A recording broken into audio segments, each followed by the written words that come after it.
bien, acompáñame con su Biblia a Salmos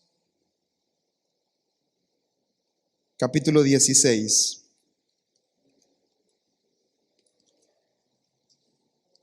Salmos capítulo 16. Este fue parte de nuestra lectura de nuestro plan que estamos leyendo. El día miércoles leímos Salmos 16.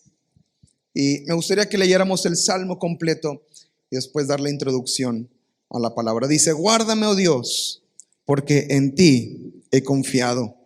Oh alma mía, dijiste a Jehová, tú eres mi Señor. No hay para mí bien fuera de ti.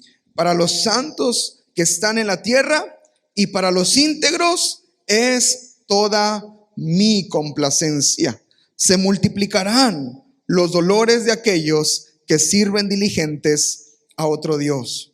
No ofreceré yo sus libaciones de sangre, ni en mis labios tomaré sus nombres. Jehová es la porción de mi herencia y de mi copa, tú sustentas mi suerte. Las cuerdas me cayeron en lugares deleitosos, y es hermosa la heredad que me ha tocado, dice David.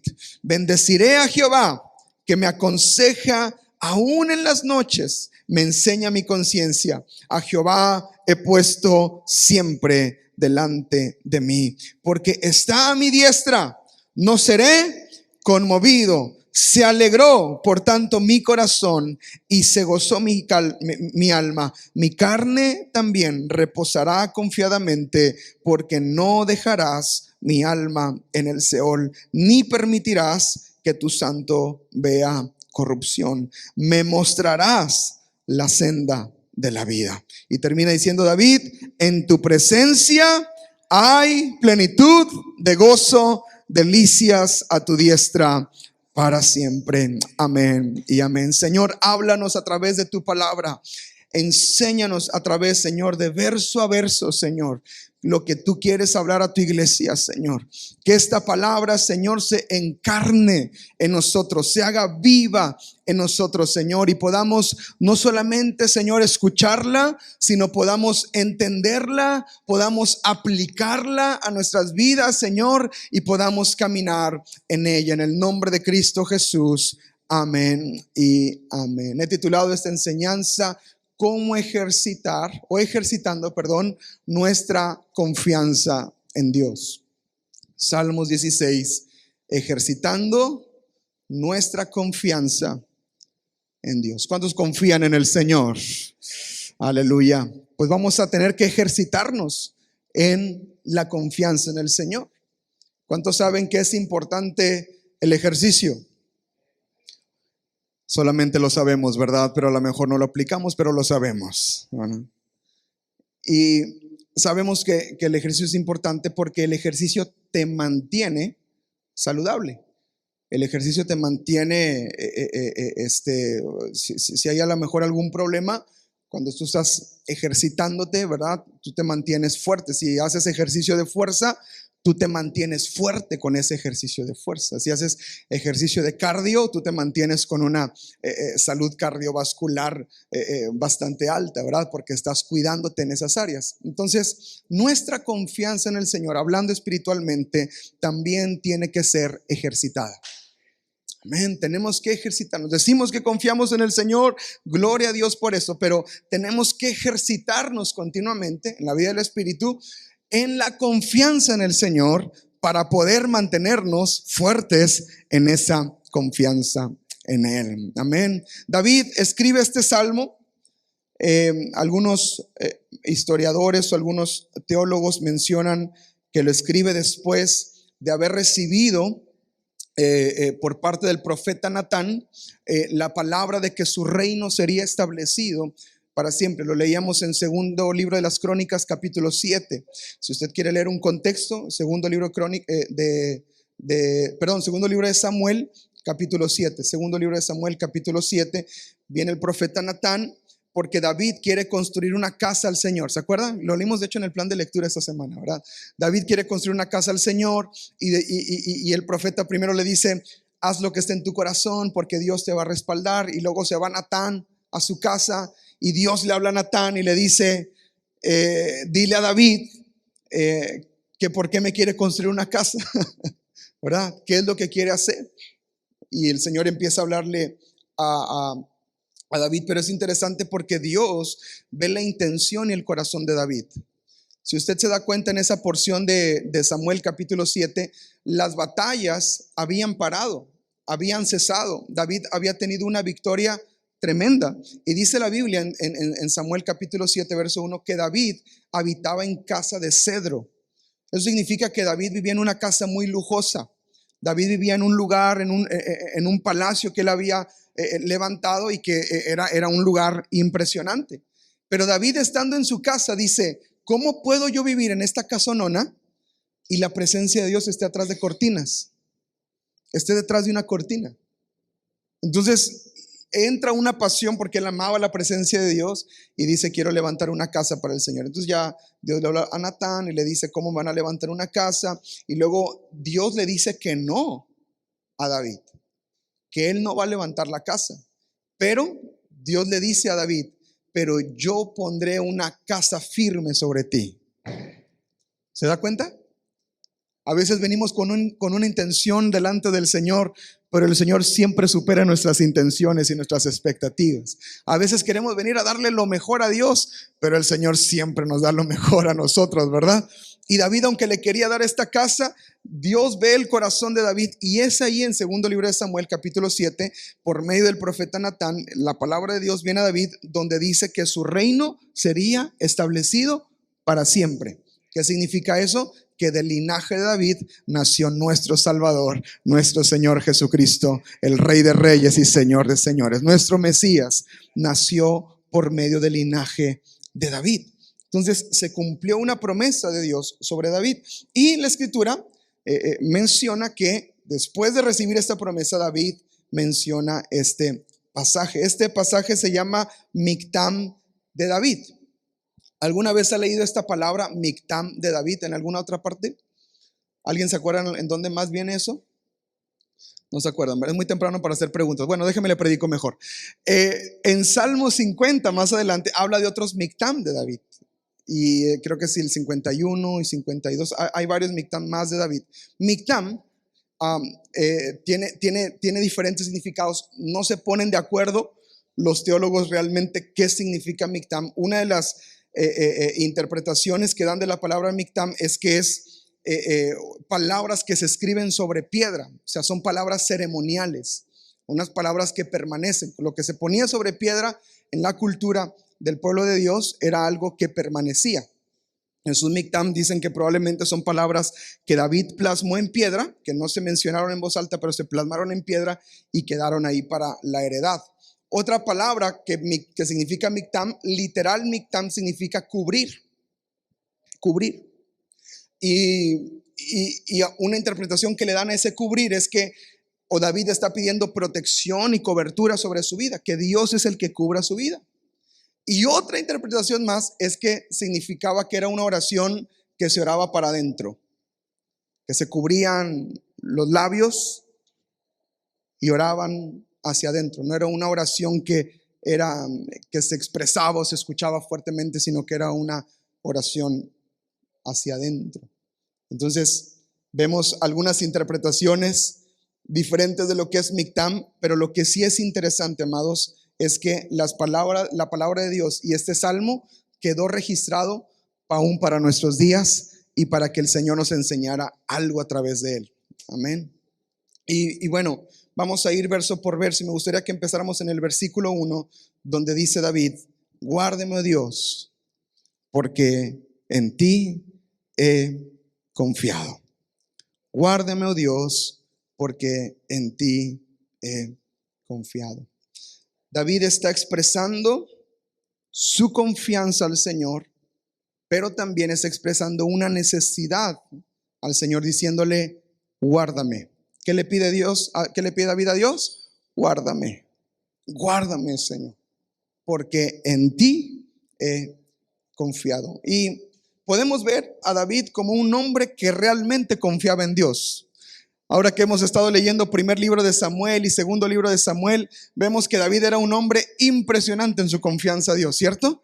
Desde el momento cuando va delante de aquel gigante y con una confianza tremenda, llena del Espíritu Santo, dice: tú vienes a mí con espada, tú vienes a mí con lanza, ¿verdad? Pero yo vengo en el nombre de Jehová de los... Y había una confianza en Dios tan tremenda, tan fuerte, ¿verdad?, que le sostenía en esas adversidades y tiempos difíciles. Y luego lo vemos cómo lo iban persiguiendo por el desierto, lo vemos cómo iba en diferentes batallas y en diferentes luchas, pero David no dejaba de confiar en el Señor. Ahora, ¿cómo podemos ejercitar esa confianza en el Señor? Y yo, leyendo este pasaje de Salmos 16, encontré al menos cinco maneras prácticas en las que ejercitamos la confianza en Dios.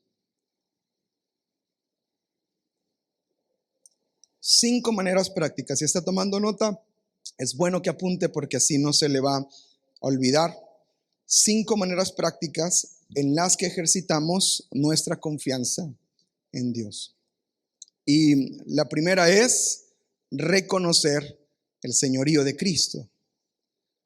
Yo ejercito mi confianza reconociendo el señorío del Señor sobre mi vida. Dice el versículo 2 del Salmo 16: oh alma mía, dijiste a Jehová, tú eres, ¿qué dice? Mi Señor, no hay para mí bien fuera de ti. ¿Cuántos dicen amén? Tú eres, ¿qué dijo David a su alma? David era bueno para recordarle cosas a su alma, ¿verdad? Alma mía, bendice Jehová. Alma mía, no olvides sus beneficios. Dice: tú dijiste a mi alma, tú eres mi Señor. Aquí David está reconociendo algo importante. Reconoce a Jehová, gran Rey de reyes, Señor de señores, el que creó los cielos y la tierra, el que pelea por nosotros. Reconoce y dice: oh Jehová, ¿verdad? Dijiste a Jehová. Pero no se queda ahí, sino que al reconocerlo a él se pone en una posición debajo de Dios y dice: tú eres mi Señor. Una cosa muy diferente es reconocer a Dios, y otra cosa es quién soy yo debajo del Señor. ¿Qué es el Señor para mí?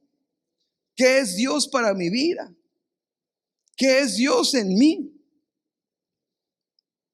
Una pregunta que nos podemos hacer para saber cómo estamos en nuestra confianza en el Señor es preguntarnos: ¿quién o qué te gobierna?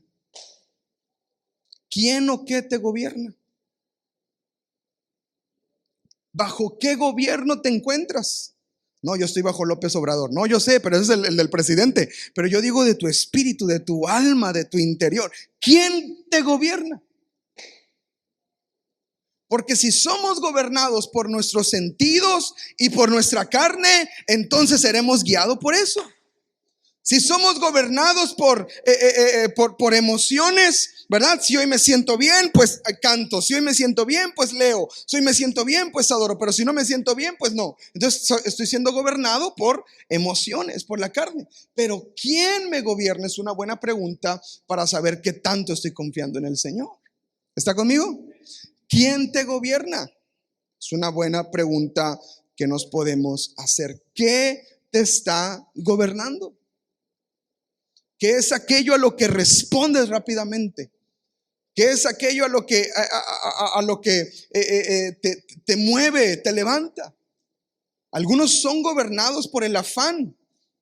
Estamos afanados, preocupados por ganar más, por tener más, por lograr más, por ser más, y estamos siendo gobernados por ello. ¿Y cómo sé que eso me gobierna? Porque eso es lo que me mueve todos los días. Eso es lo que me levanta todos los días. Eso es lo que hago todos los días. ¿Está conmigo? Entonces yo tengo que entender qué me está gobernando, identificarlo correctamente e ir delante de la presencia del Señor. Poner todo y rendirlo a sus pies y decirle: Señor, tú eres mi Señor. Sé tú quien gobierna mi vida. Sé tú quien lleva mi vida. Sé tú, Señor, el que me lleva. Déjeme decir algo importante. A la carne no le gusta ser gobernada. A la carne no le gusta ser gobernada. La carne es anarquista por excelencia. No quiere que tomen el control sobre su vida. Queremos ser libres.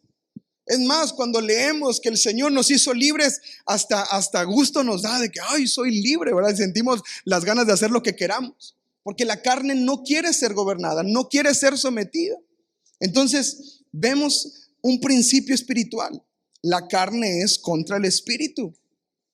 La carne es contra el espíritu y a veces la carne se siente cómoda sin un gobierno por encima de ella, ¿verdad? Hay gente que piensa, no le respondas a nadie y serás verdaderamente feliz. ¿Se acuerdan de la película de Toy Story? Primera de Toy Story 3:25. Hay una película de Toy Story y no me acuerdo si es la 3 o la 4, pero donde sale el oso rosa. La 3. ¿Se acuerdan? No leen la Biblia, pero se acuerdan de Toy Story, ¿verdad? Y luego, ese oso, ¿cuál era su problema? Es que lo habían abandonado. Se habían olvidado de él, ¿verdad? Y entonces los juguetes llegan ahí a esta guardería donde se encontraba este oso. Y resulta que estaban contentos porque los juguetes eran de todos. No tenían un dueño por encima de ellos, ¿verdad? Y Lotso, después nos damos cuenta en la película que está amargado porque lo abandonaron y lo dejaron. Ocupaba sanidad interior los viernes a las 8:15. Y cuando tienen esta conversación con Lotso acerca de los niños que son dueños de ellos, fíjense qué interesante. Lotso dice estas palabras y me acuerdo más o menos de lo que decía. Él decía, si no tienes un niño, o sea, si no tienes un dueño, no hay dolor.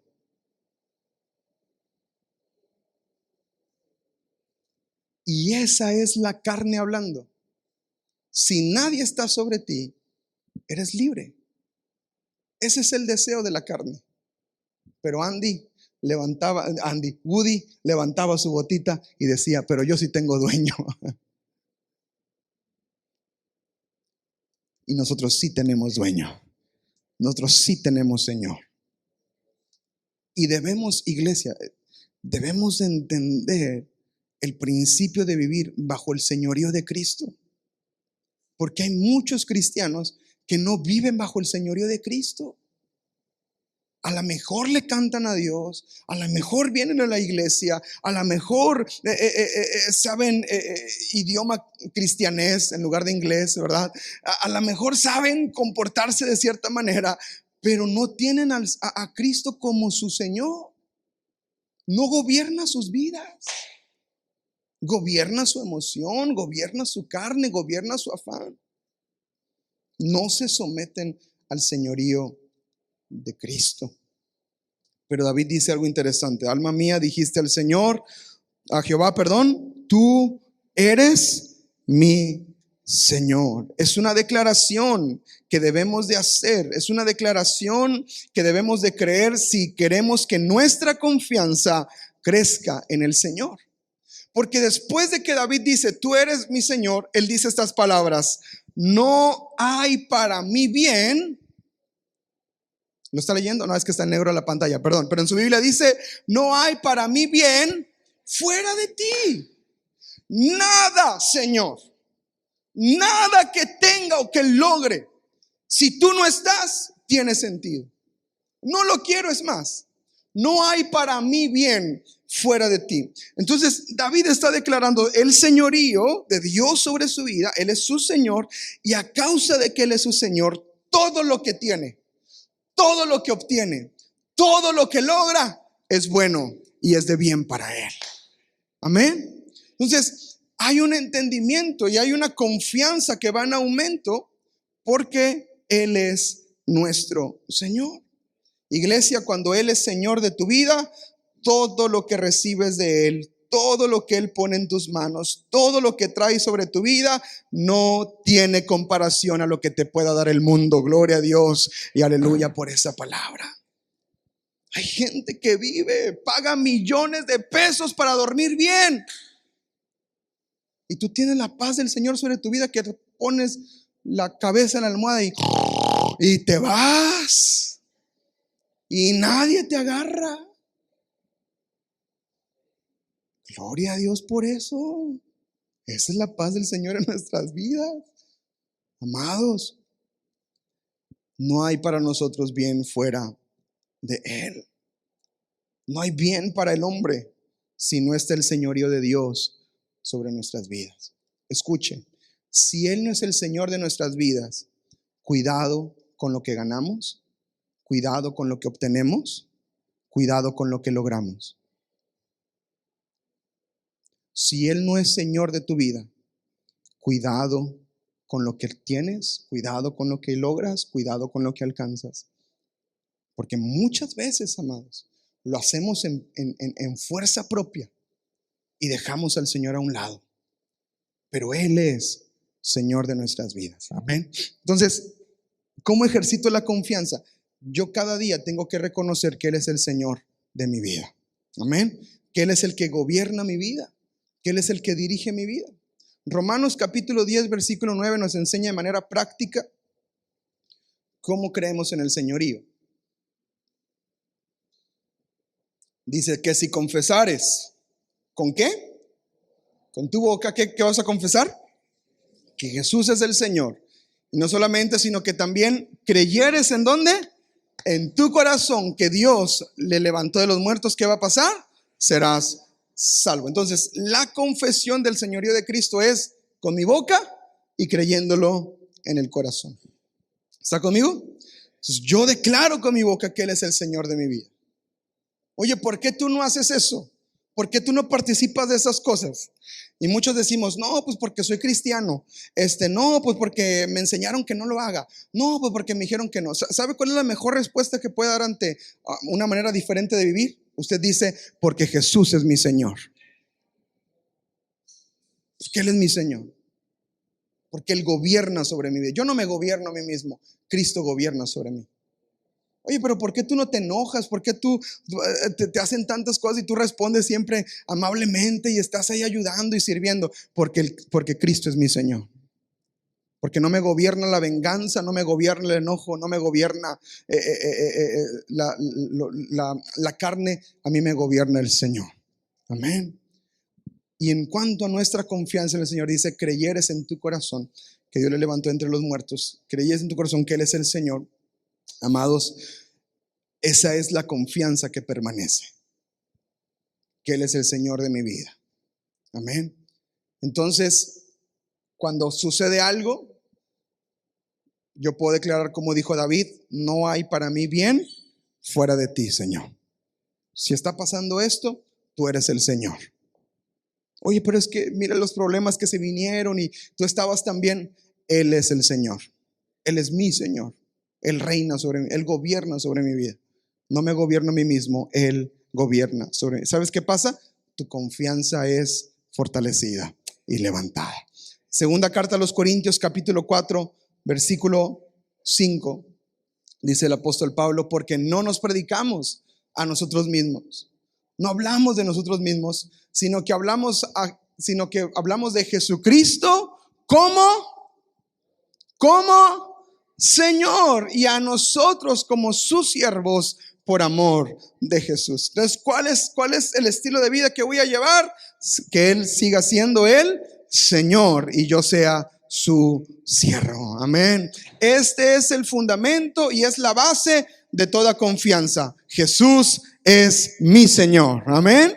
Entonces, pase lo que pase, enfrentemos lo que enfrentemos, Él es mi Señor. Yo estoy bajo un gobierno y estoy bajo una autoridad. Amén. Seguimos leyendo. Dice el versículo 3, dice, para los santos que están en la tierra y para los íntegros, Salmos 16, es toda mi complacencia. Segunda manera en que ejercitamos la confianza en el Señor es comunión con los santos. Comunión con los santos. David reconoce en este salmo que él se complace en su comunión con los santos, en su comunión con los íntegros, en su comunión con los que aman al Señor, y él se complace en ello. David, amados, sufrió muchas pruebas. David sufrió persecuciones tremendas. Pero una de las claves que vemos en la vida de David para que él se mantuviera dándole gloria a Dios es la gente que se rodeó, fue la gente adecuada y fue la gente correcta. Vemos a un Jonatán que era un joven con la misma pasión por Dios que tenía David, y ellos se entrelazaron, ¿verdad? En una amistad tan profunda que el Señor bendijo, y Jonatán animaba a David cuando David se desanimaba. Después, más adelante, vemos que se levantan hombres con David que al principio a lo mejor eran endeudados, estaban rotos, quebrantados ahí en la cueva de Adulam, pero después se les menciona como los valientes de David. ¿Ha leído acerca de ellos? Los valientes de David. Y estos hombres que fueron formados en su carácter estaban rodeando a David. Amaban a David y se relacionaban correctamente, y esa comunión hizo que David se mantuviera con la confianza para seguir adelante en toda circunstancia. Primera de Juan capítulo 1 versículo 6 dice: si decimos que tenemos comunión con Él, pero andamos en tinieblas, entonces mentimos y no practicamos la verdad. Versículo 7. 1 Juan 1, 6 y 7. Pero si andamos en luz como Él está en luz, tenemos comunión. ¿Qué dice? ¿Tenemos comunión qué? Unos con otros. Y la sangre de Jesucristo nos limpia de todo pecado. Amados, no podemos decir que amamos a Dios, no podemos decir que caminamos con Dios y andemos solos. No podemos decir que amamos a Dios y que Dios nuestra confianza está puesta en Dios, pero no tenemos comunión con los demás. Mi confianza en Dios se muestra en mi comunión con otros. ¿Está conmigo? Este punto es interesante porque ya es la segunda vez que el Señor nos está hablando acerca de esto. Ya nos habló a través del pueblo de Lais, y una vez más en esta porción de la Escritura nos repite la importancia de relacionarnos unos con otros. Y yo les decía la semana pasada que uno de los problemas de Lais es que no se relacionaban con nadie, y un peligro como creyentes y cristianos es vivir en una relación superficial con los demás. ¿Cómo estás? Bien, qué bueno, Dios te bendiga, a ti también, nos vemos, bye, adiós, y listo, se acabó. Es toda nuestra conversación, es toda nuestra relación. Pero cuando estamos en momentos de presencia de Dios, como fue el día de hoy, como este tiempo donde oramos unos por otros, donde nos bendecimos unos a otros, donde pedimos al Señor, ¿sabes qué está pasando ahí? Nos estamos entrelazando cada vez más, y esa es la comunión que agrada a Dios. Amén, esa es la comunión que agrada a Dios. Entonces, el Señor nos está llamando a que vayamos a más, y esa es la manera en que mostramos nuestra confianza en el Señor. Una manera de preguntarnos, así como ¿quién te gobierna? La pregunta de comunión con los santos es: para ti, el domingo o la reunión con los hermanos o reuniones que tenemos unos con otros, ¿son momentos de complacencia para tu vida? ¿Te complaces cuando sabes que vas a ver a tu hermano, que vas a ver a tu iglesia, que vas a ver a tus hermanos, que vas a estar un domingo cantando junto con ellos? ¿Es tu complacencia o es algo que no pasa por tu mente? Si descuidamos este aspecto de nuestro caminar con el Señor, no estamos confiando por completo en Él. Debemos de entender la importancia de la comunión con los demás. Ahora, ¿cómo esto ejercita mi confianza en Dios? Bueno, lo hemos dicho que las relaciones humanas por sí mismas son complicadas. ¿Cuántos dicen amén? Gloria a Dios. Es difícil relacionarnos con otros, es complicado relacionarse porque cada quien piensa diferente. Siempre hay conflictos. Hay personas que dicen: yo no me quiero involucrar tanto porque voy a salir lastimado. ¿Por qué dicen eso? Porque tienen experiencia, porque han pasado por esas cosas, porque a lo mejor se involucraron tanto en un servicio, se rodearon, que sucedió una fricción y tronó la bomba. ¿Sabe cuando nosotros hacemos el campo de verano? ¿Sabe todas las bombas que truenan aquí semana a semana y día a día? Con todos los maestros, con todos los que ayudan, con todos los que sirven, con todos los que decoran. hay un montón de fricciones. Y cada que viene el campo de verano, que por cierto vamos a necesitar más manos porque este año nos vamos a multiplicar en el campo de verano, nos vamos preparando y vamos diciendo, a ver, vamos a amarnos los unos a los otros, ¿verdad? Y vamos a ver cómo funciona, porque van a surgir cuestiones y van a surgir cosas, porque son difíciles las relaciones humanas. Y es ahí donde la confianza en Dios se expande. ¿Por qué? Porque si yo veo a mi hermano con sus deficiencias, con sus limitaciones, yo no estoy confiando que Dios pueda hacer algo en su vida. Porque árbol que nace torcido, jamás su rama endereza. Proverbios 2:3. Entonces tenemos este rudimento de la mente que dice que esa personita nunca va a cambiar. Es que ese hermanito, así es. Es que esa hermanita, así es. Entonces, ¿qué estás declarando ahí? Que Dios no tiene poder para cambiar personas. Que Dios no tiene la capacidad de cambiar. Que Dios no puede cambiar el corazón. Pero cuando tú tienes complacencia con los santos y te gozas y te alegras, tu confianza se expande porque dice, si lo puede hacer con el hermanito, gloria a Dios, lo puede hacer también con todos los demás. ¿Sí me estoy explicando? Y así mi expresión de confianza va en aumento. Va cada vez a más. Y necesitamos, amada iglesia, tener una buena comunión con los demás y una complacencia con los demás. Amén. Que el Señor nos ayude a tener una relación más profunda en el Señor. ¿Qué tanto confías en la obra de Dios en tu hermano? Muestra qué tanto confías en Dios. Otra vez, ¿qué tanto confías en la obra de Dios en tu hermano, en tu familia?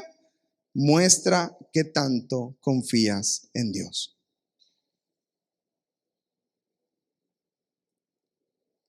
Porque hay gente, ¿verdad? En otros lados, en otras iglesias, en otros lugares, gracias a Dios en Castillo del Rey, Cancún, no. Pero hay gente que piensa y dice, no, hombre, hermano, no, hombre, mi esposo, no, hombre, mi esposa, no. Y tiene ese pensamiento. Para que Dios lo toque, no, hombre. Primero pasaría esto, primero, la verdad, empezamos a poner cosas por encima. Ahí estás, ¿sabes qué estás expresando ahí? Tu confianza en Dios. Tu confianza en Dios. Pero David dice algo interesante, dice, en los santos, en los íntegros, es mi complacencia. Yo me alegro de reunirme con mis hermanos porque yo sé que Dios está haciendo algo en medio de nosotros. Amén. Seguimos adelante, versículos 5 y versículo 6 de Salmos 16. Para el siguiente principio. Dice, Jehová es la porción de mi herencia y de mi copa. Tú sustentas mi suerte, dice David. Versículo 6.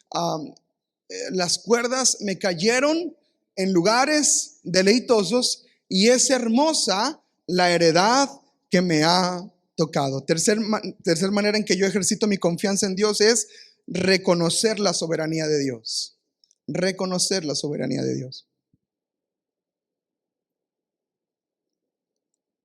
David está reconociendo algo importante. Dios está en control de todo.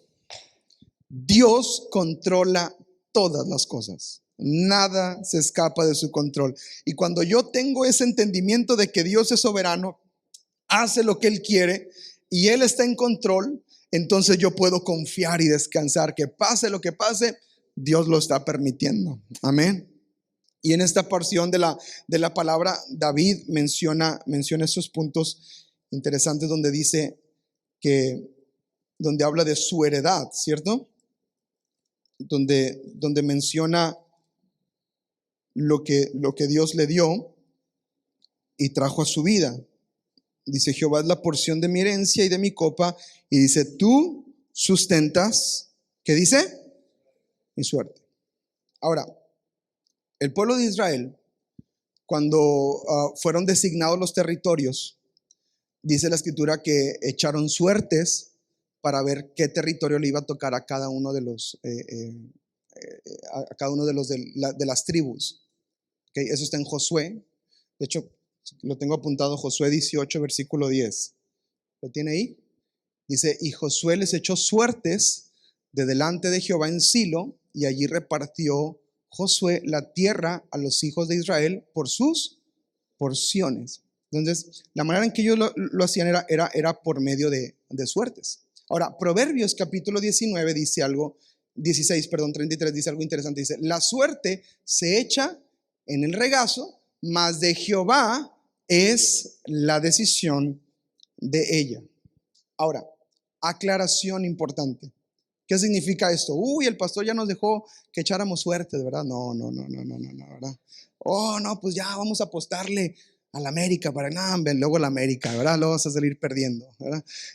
No, entonces significa que sí podemos tener suerte o que, miren, hermanos, hay algo importante que tenemos que entender en este punto. Ahora, nuestra vida es dirigida por el Espíritu Santo. En ese momento, ellos no tenían al Espíritu Santo. ¿Está conmigo? Entonces, ellos tenían que ser dirigidos por esta clase, ¿verdad? De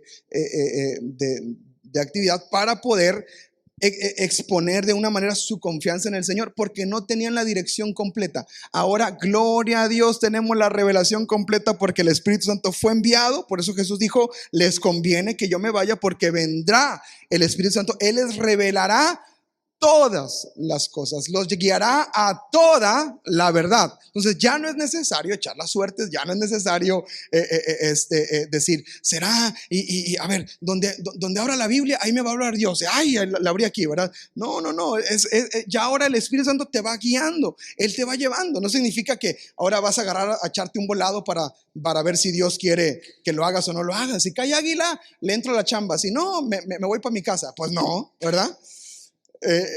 Lo que realmente está hablando la palabra en esa porción es porque el pueblo de Dios no tenía la dirección completa.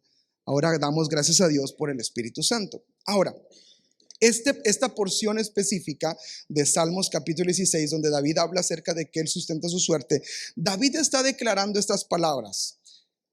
Hablando de Josué capítulo 18, verso 10, él está hablando que él sabe que fue Dios el que lo puso donde lo puso. ¿Cómo se entregaban las tierras a las tribus? ¿Por medio de qué? De suertes. Entonces David dice, Dios quiso que yo naciera en esta tribu, que yo fuera hijo de, ¿cómo se llamaba el papá de David? Lean sus Biblias, gloria a Dios, aleluya. El papá de David, Isaí. ¿De qué tribu era Isaí? Lo voy a decir en griego, pastor, a ver si me entiende. Era la tribu de Judá. Entonces David está diciendo, por Dios yo nací en la tribu de Judá, por Dios yo soy hijo de Isaí, y por Dios yo estoy en donde estoy. Él es soberano y Él me dio lo que tengo. ¿Está conmigo? ¿Lo estamos entendiendo?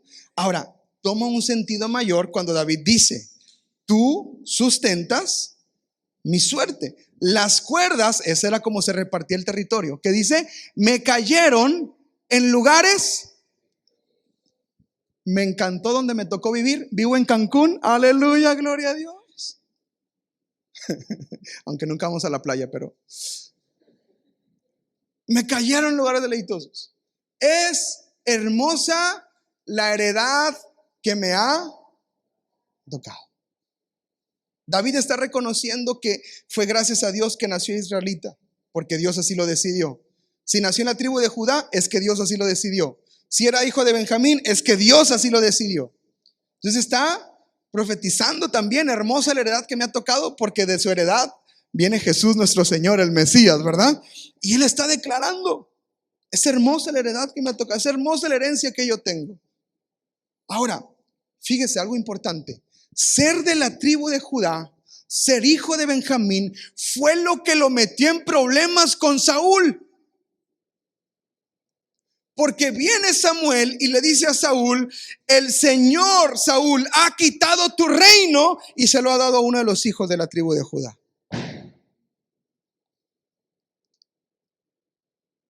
Y ahora, esto trae un problema sobre la vida de David, porque por la tribu en la que le tocó, el papá que le tocó y la heredad que le tocó, le estaba causando problemas. Él no escogió esa tribu. Es más, él no escogió ser escogido por Dios. Él no dijo: Señor, escógeme a mí, yo quiero ser rey. David estaba cuidando las ovejas allá en el campo, cuando Dios lo vio y lo escogió para ser rey. Y eso, amados, fue lo que trajo conflicto entre la casa de David y la casa de Saúl. Y constantemente había una lucha, y Saúl estaba persiguiendo. Saúl quería matar a David. Y aún así, aunque David pasó por todo esto, David dice: lo que me ha tocado vivir es hermoso. Pero David, casi te ensartan contra la pared 2 veces. David, has vivido en desiertos. David, te han perseguido, te quieren matar, te la pasas en cuevas. Es hermosa la heredad que me ha tocado. Doy gracias a Dios por ser hijo de Isaí. Doy gracias a Dios por ser la tribu de Judá. Doy gracias a Dios porque si algo me está pasando es gracias a Dios, y Él sustenta mi vida. Ese es el entendimiento de la soberanía de Dios. David sabe algo: Dios está en control de todo. Dios está en control. El que decide todas las cosas, el que controla todas las cosas, es Dios. Es Él. Por eso la Escritura dice que todas las cosas ayudan para bien para los que aman al Señor. Amén. Entonces, toda nuestra vida, amados, está bajo el señorío y bajo la soberanía del Señor. Él hace lo que Él quiere.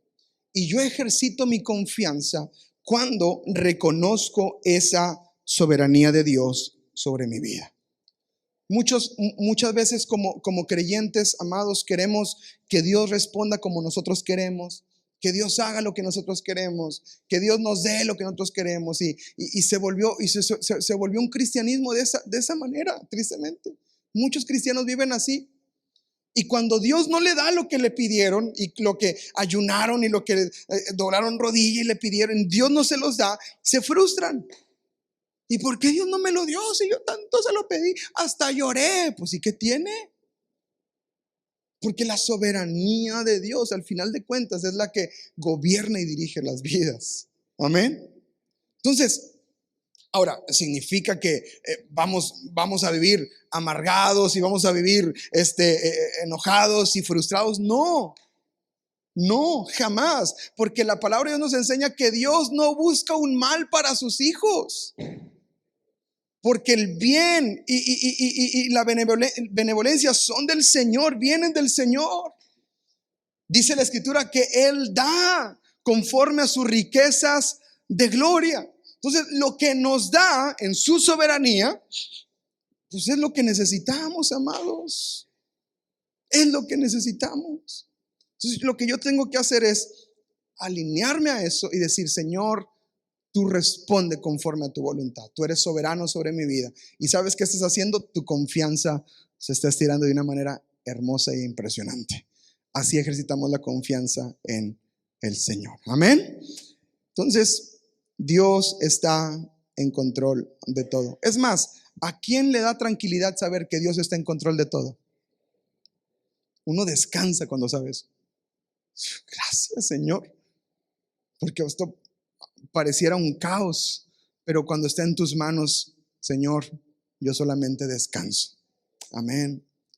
Él decide y Él tiene el control de todas las cosas.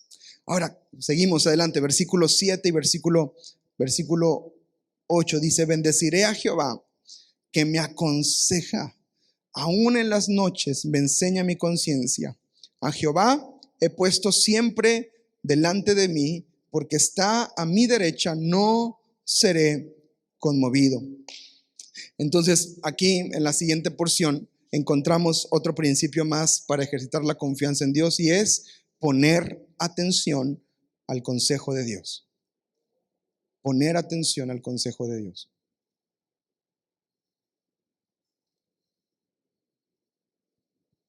David dice: bendeciré a Jehová que me aconseja. Que me aconseja.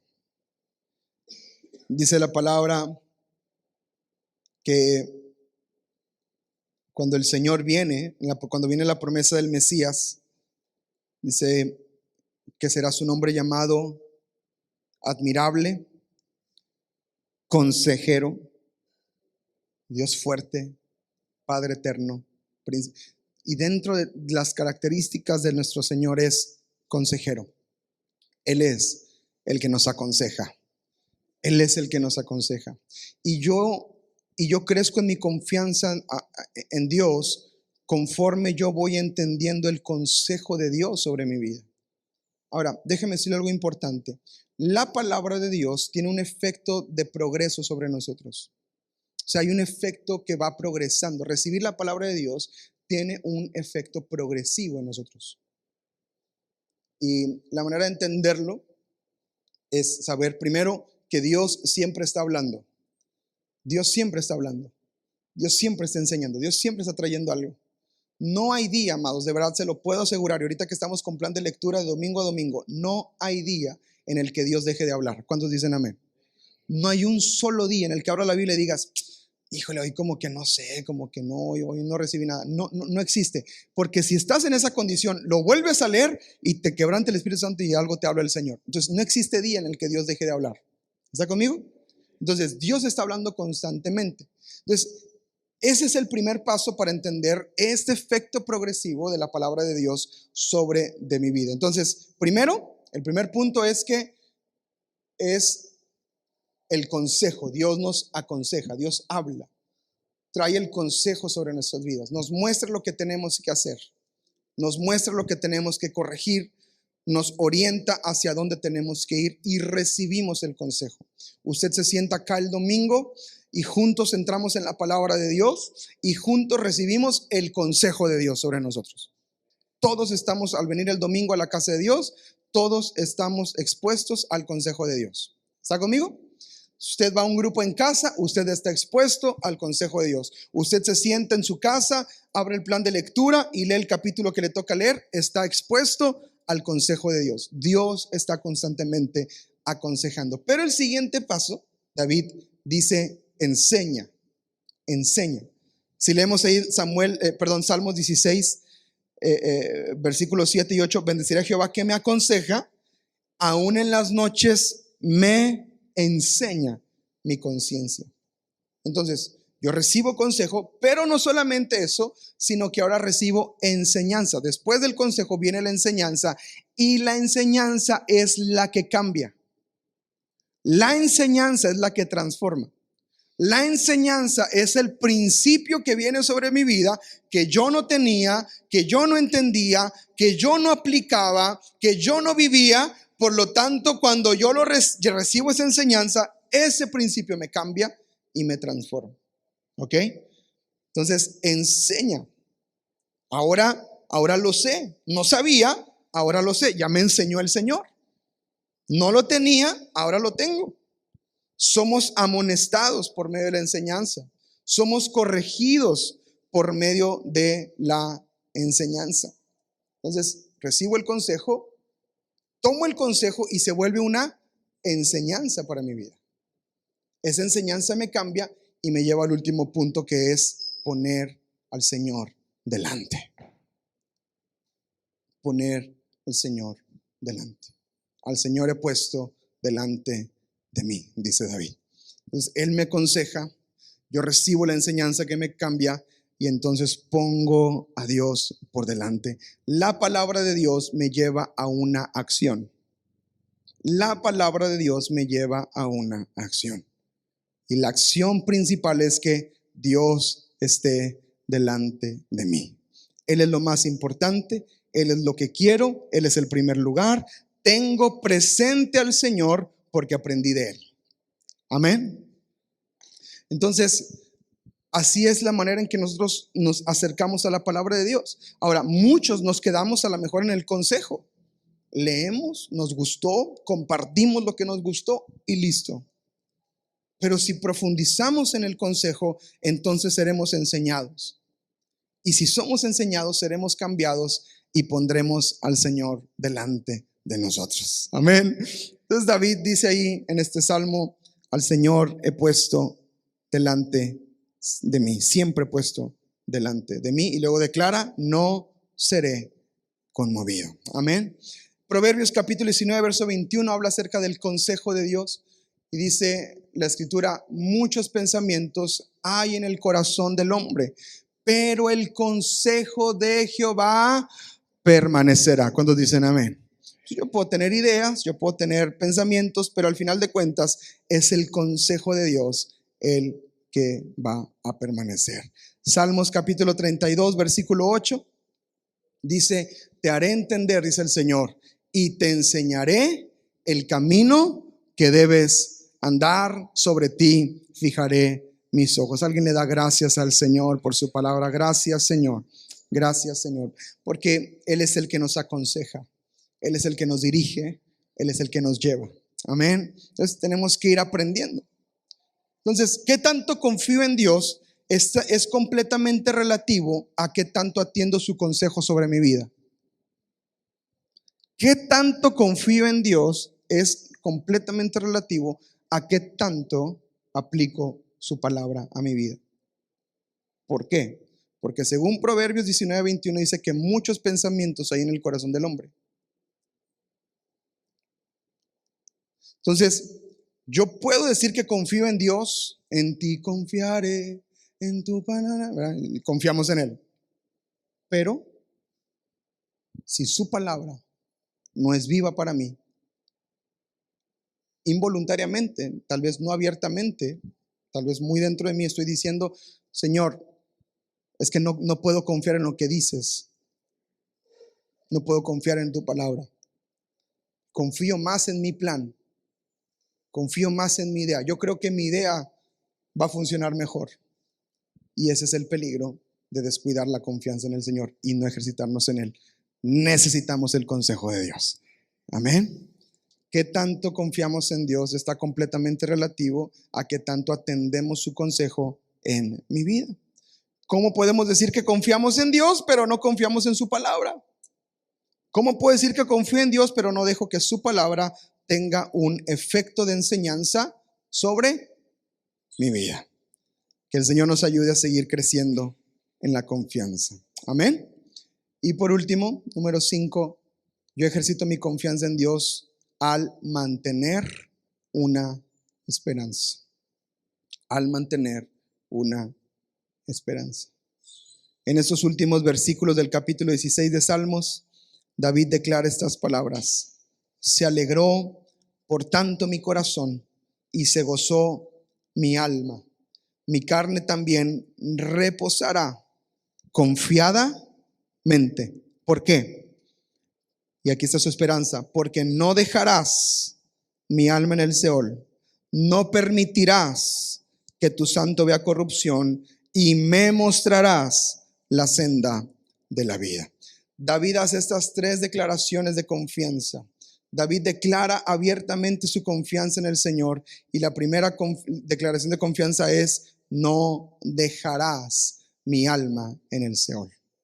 No me vas a dejar derrotado, Señor. No me vas a dejar en tinieblas, no me vas a dejar en obscuridad, no me vas a dejar en una condición de derrota, no me vas a dejar, Señor, en una posición donde soy pisoteado y están por encima de mí. No me dejarás en el Seol, Señor.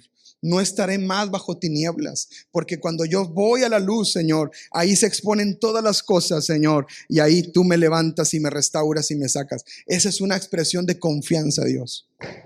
No me dejarás aquí. Segunda expresión de confianza, segunda declaración de confianza es: no permitirás que vea corrupción. No permitirás que tu santo vea corrupción. Está declarando David: Señor, tú me vas a llevar y me vas a guiar de manera que no vas a dejar que mis ojos vean, Señor, corrupción y maldad. Me vas a librar del maligno, me vas a librar del malo. Y él tiene esta confianza. no permitirás. Y no solamente se queda en una confianza de protección, sino que también dice, me mostrarás la senda de la vida. Se da cuenta que son palabras que hablan de futuro, ¿verdad? De lo que Él puede hacer y quiere hacer. No dejarás, no permitirás y me mostrarás la senda de la vida. Señor, tú me vas a guiar por el mejor camino por el cual puedo andar.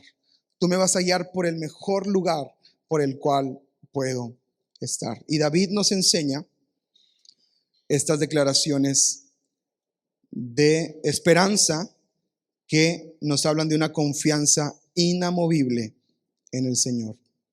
Cuando yo mantengo mi esperanza, amados, se pone difícil la cosa, pero mantengo la esperanza. ¿Sabes qué está pasando? La confianza se está estirando. Se viene la noche, pero yo mantengo la esperanza. Yo mantengo el señorío de Cristo sobre mi vida. Yo reconozco su soberanía. Yo me alegro con reunirme con mis hermanos. Si yo empiezo a aplicar cada principio, ¿qué está pasando? Recibo el consejo del Señor. ¿Qué está pasando? La confianza se está ejercitando en nuestras vidas. Y termina este salmo de una manera muy, muy hermosa, diciendo de esta manera: en tu presencia hay plenitud de gozo, delicias a tu diestra para siempre. Todo termina con esto. La fuente de gozo, la fuente de esperanza, la fuente de confianza, la fuente del reconocimiento del señorío de Dios sobre nuestras vidas, la fuente de todas las cosas se encuentra en la presencia de Dios. Allí hay plenitud, allí hay delicias, dice la palabra. Amén. Entonces, la exposición, amados, a la presencia de Dios todos los días va a abrir mis ojos al ejercicio constante que tengo que hacer para mantener la confianza en el Señor. Amén. Nos abrazamos de la esperanza, nos abrazamos de la confianza que tenemos en el Señor. Escriba esto y con eso termino. La confianza en Dios no es pasiva. La confianza en Dios me lleva a actuar. La confianza en Dios no es pasiva. La confianza en Dios me lleva a actuar. ¿Y cómo actúo? Bajo el señorío de Cristo, en mi comunión con los demás, en el reconocimiento de la soberanía de Dios, en la atención que le pongo al consejo y a la palabra de Dios y en la esperanza viva que permanece en mi vida. Así es como yo puedo expresar mi confianza en el Señor y decir como David dijo: guárdame, oh Jehová, porque en ti he confiado. Póngase de pie en su lugar y vamos a orar juntos al Señor.